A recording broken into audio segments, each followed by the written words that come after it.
L'exposition Olympisme, une histoire du monde, elle est totalement à la croisée de ce que le palais de la Porte Dorée souhaite être, c'est-à-dire un palais du temps présent. Et on voit à travers l'exposition sur l'olympisme à quel point tous les combats du monde pour l'égalité, les soubresauts aussi géopolitiques, les questions qu'on se pose aujourd'hui sur l'inclusion dans le sport, sur les questions environnementales, ont maillé l'histoire des Jeux depuis 1896 et encore jusqu'à aujourd'hui. C'est une manière, à travers le sport, de relire l'histoire du XXe et du début du XXIe siècle jusqu'en 2024. Quand on regarde cette exposition, on y comprend la montée des totalitarismes. Comment est-ce que le sport a été un véhicule de ces totalitarismes, en particulier avec les Jeux de Berlin en 1936. 1936 sont des Jeux totalement atypiques puisqu'ils ont lieu dans l'Allemagne nazie et donc en plein cœur d'une idéologie qui vante la supériorité de la, entre guillemets, race aryenne,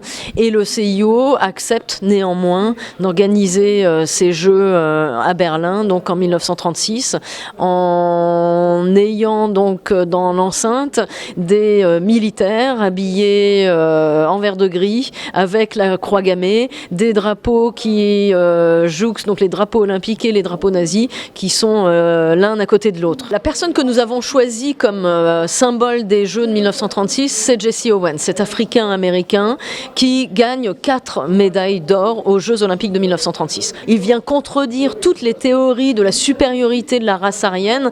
La légende dit d'ailleurs qu'au moment de son deuxième record, Hitler aurait quitté le stade par dépit. Dans la manière dont on a conçu l'exposition, il y a le but effectivement de s'adresser très particulièrement au monde enseignant. C'est une manière de pénétrer dans un certain nombre de périodes historiques à travers l'événement sportif, à travers le parcours et le destin de sportifs et de sportifs qui ont participé aux Jeux Olympiques, raconter leur histoire et souvent très riche d'enseignements pour différentes matières. D'ailleurs, l'histoire était vraiment au cœur du sujet, mais pas que.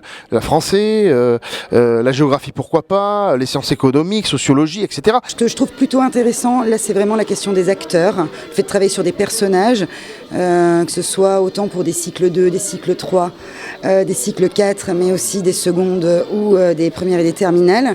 Ça reste une entrée extrêmement intéressante à travailler sur des études de cas avec les élèves. J'ai commencé cette année par faire visiter l'exposition sur histoire, sport et citoyenneté à mes élèves de CM1, CM2. Ici, les différentes Olympiades sont détaillées avec un enrichissement puisqu'on a des objets.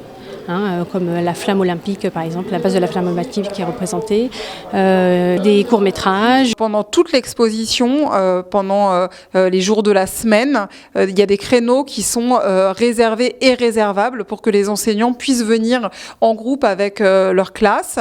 On leur apporte aussi, pour s'ils le souhaitent, des outils pédagogiques pour pouvoir préparer la visite, la possibilité aussi de bénéficier d'une visite avec un médiateur et de pouvoir, pour ceux qui le souhaitent, repartir d'ailleurs avec un petit diplôme d'ambassadeur du musée. Les élèves pourront ensuite revenir avec ce passeport, avec les adultes de leur choix au musée pour leur raconter aussi cette histoire et devenir des transmetteurs d'histoire.